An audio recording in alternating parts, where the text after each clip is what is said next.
Go. So, good afternoon everyone, mabuhay. By the way, I'm Christian Carl Padillo, and today I'm going to show you how to make a drink called the Bloody Mary, which is, it is one of the classic drinks in the world. So, before I proceed, let me give you some short trivia about this drink. So, Bloody Mary. Bloody Mary is originated from Paris in France, from around 1950s. So, the Bloody Mary or this drink is created or built by the bartender named Fernand Petiot. So he makes the this drink with vodka and also with tomato juice. Also he adds some spices to give it some more flavor. So it is also became famous in United States because of its strong and flavorful flavor that can it has also a hangover cure drink. So let's proceed. First is we take the glass and put some ice on it. So after everything is done, I we mean, need to put the grab some lemon and rub it to the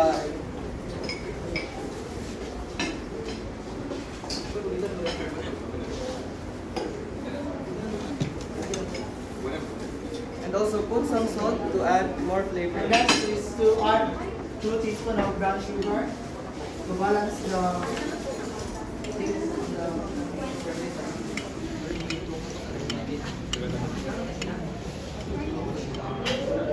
So guys, so now there you have the tequila sunrise. then we'll add the ice. And just we add some ice so that it's not cold and more refreshing.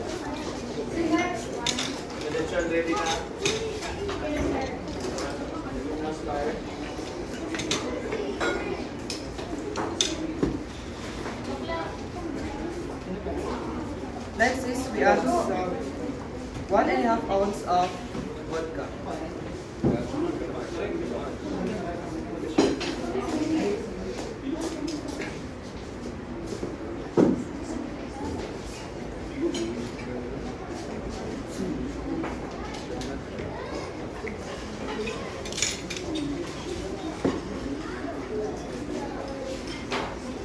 Next is we add 3 ounces of Now we'll add 2 ounces tomato juice. of Tanduay white rum.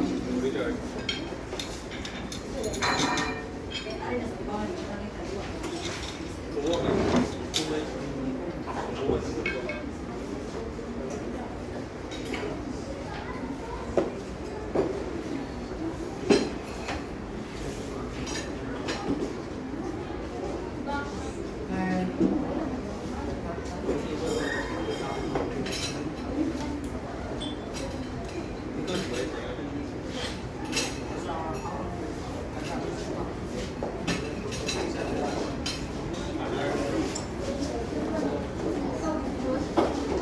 Next we add a half ounce of lime juice or lemon.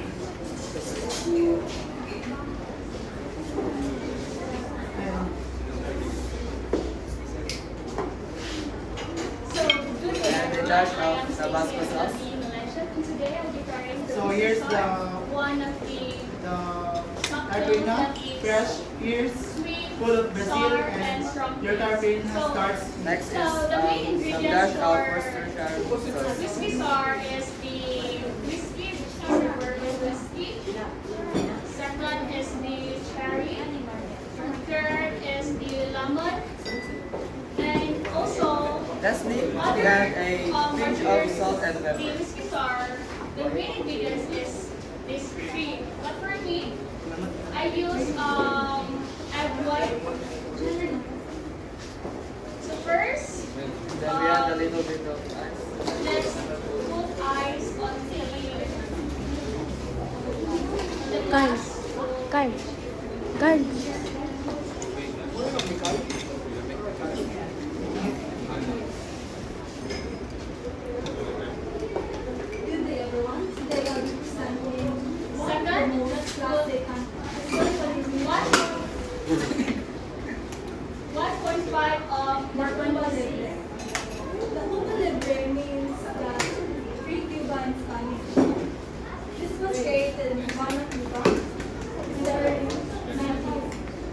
Firstly, the card. Shortly after the Spanish-American War, according to the history, the American soldier who is stationed in Cuba mixed together the Coca-Cola, White Rum, and a squeeze of lemon.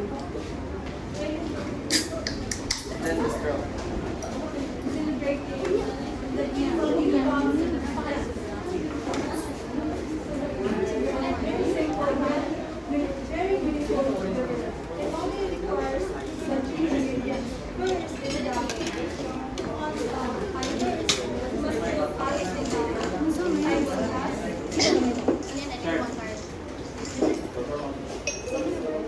And then here you go, the Bloody Mary.